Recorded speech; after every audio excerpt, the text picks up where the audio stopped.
Our Indian civilization has retained its fabric of our national culture because of our saints.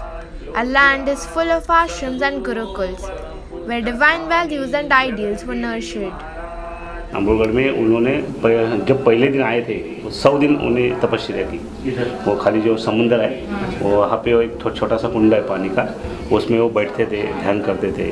एक 8 तास 9 तास 10 तास, कभी कभी रात्रि दिन, कभी सुबह ऐसा। Swami Gagangiri Maharaj was a saint and a guru of many Indians spread across the country. Not only in India, he is even recognized around the world. After Swami Vivekananda, he was the second Indian to receive the Vishwa Gaurav Puraskar. 7 साल के थे, माँ बाप गुजर गए थे, आजी आजोबा, और उनके साथ रहते थे, तो वो उधर आ गए और उनके साथ वो निकल गए अपना हिमालय में, और उधर वहाँ की वो सेवा ऐसा वो उनको गुरु कर दिया ब्रह्मेंद्र स्वामी को। और The Gagangiri Maharaj ashram atop the expansive laterite plateau is surrounded by the sea. Ardent devotees of Gagangiri Maharaj make it a point to pay the respect at this pious place. इधर जो आए हैं और जो so गए इधर बैठ गए, वो यही बोलते हैं कि हमको घर में कभी शांति और सुख से जो नींद नहीं आई तो इधर आई।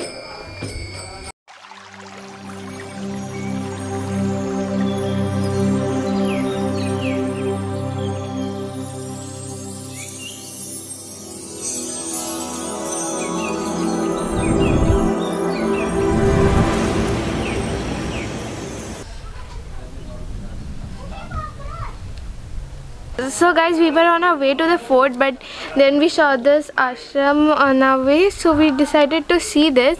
So this ashram seems really nice. So let me go inside and meet Shamkanta Karamgutkar.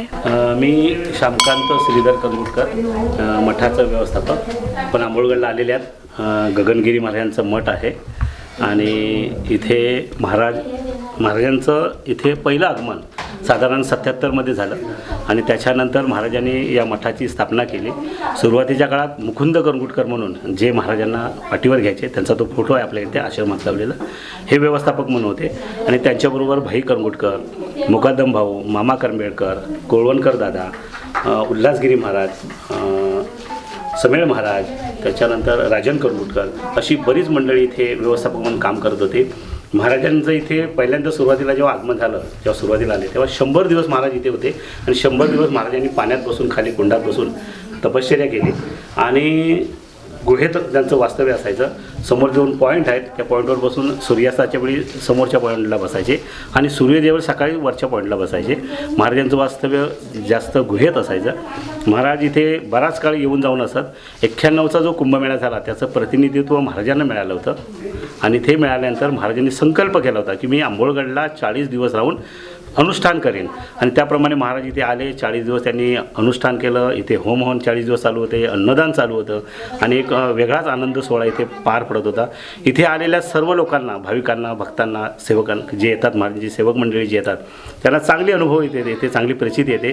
त्यांची दुःख बरी होतात, व्याधी बरी होतात, त्यांना चांगला अनुभव येतो।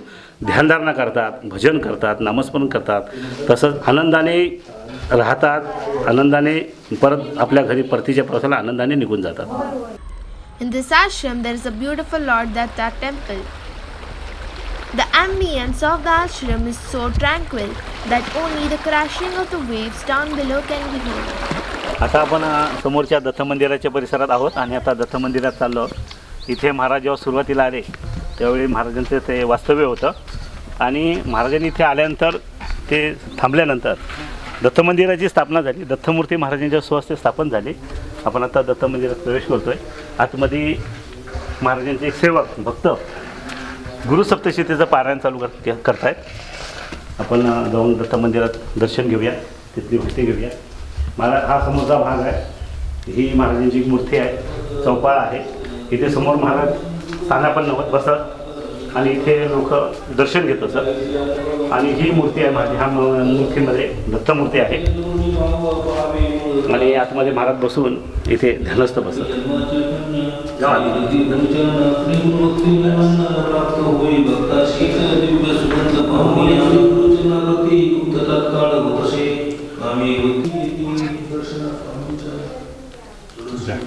हे आपण दरवर्षी किंवा कालांतराने 2 महिन्यांनी 3 महिन्यांनी आपण इथे सारवण करतो आणि इथे एक ह्या सारवणामुळे गाईच्या शेणाचं सारवण आहे आणि हे सारवण केल्यामुळे इथे एक जबरदस्त ऊर्जा स्रोत निर्माण होतो आणि एक This is one of the places where Baba used to meditate.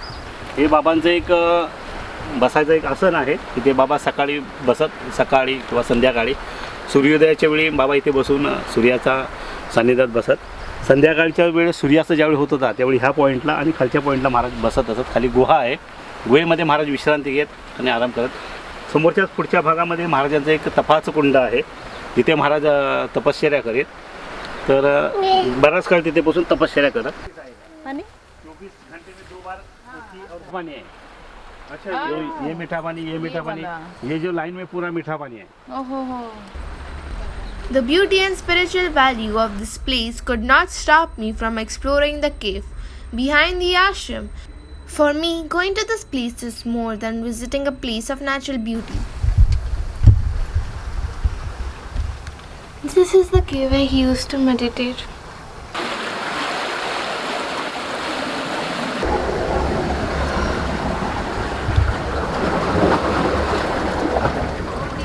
It's very difficult to walk here barefoot, but I wanted to see the view there and also where Baba used to sit. So that's why I'm trying to go there.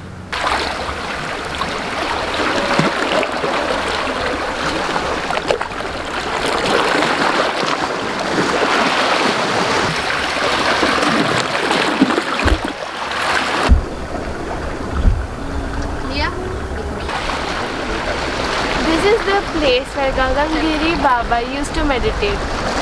During high tide, the water comes up to neck level. After his meditation, Mukunda Karamkudkar and Ashish ji used to carry him on their back. तो फिर वो इधर पूरा दिन भर बैठते थे, फिर कितना घंटा बैठते थे? महाराज इकडे आल्यावर हे त्यांचं तपश्चर्याचं कुंड आहे आणि इथे महाराज तपश्चर्याला पाण्यात बसायचे. पाण्यात डुंबून राहायचे तासभर, 2 तास, 3 तास, 4 तास. थोडं पाण्याची पातळी वाढली तर थोडं पुढच्या भागात जायचे आणि इथे अखंड पाण्यात बसून तपश्चर्या करायचे. अच्छा, तो फिर उनको वो इधर ही रहते थे या फिर वापस जाते थे या फिर नाही इथं जेव्हा ते इकडे यायचे त्यावेळी इथे खास तपश्चर्याला यायचे. सुरुवातीला आले तेव्हा 100 दिवस होते. त्याच्यानंतर कुंभमेळा झाला 2004चा, त्यावेळी त्यांनी सिद्धसंकल्प केला होता. ते 40 दिवस त्यांनी इथे अखंड पाण्यात बसून तपश्चर्या केली होती.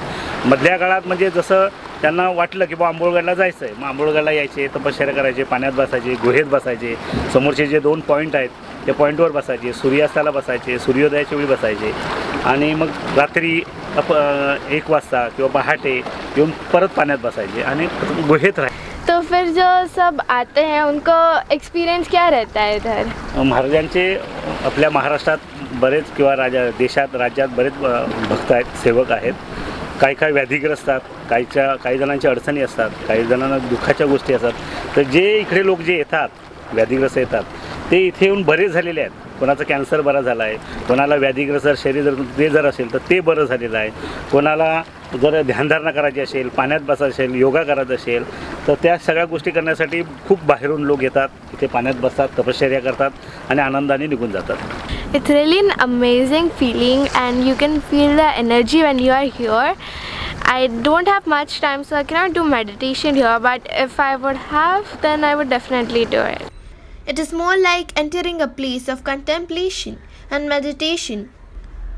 It is impossible to encompass the broken black cliff, the deep blue sea, Yashwantgarh at the mouth of the cliff, which is why it also becomes an indelible, unforgettable sight.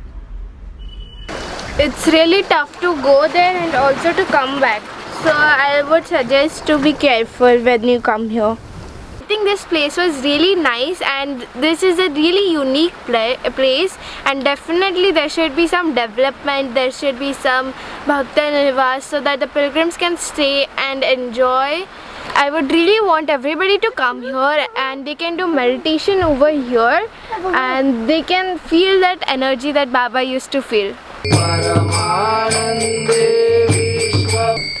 So we were lucky enough to come at the right time, so they're going to do the aarti now.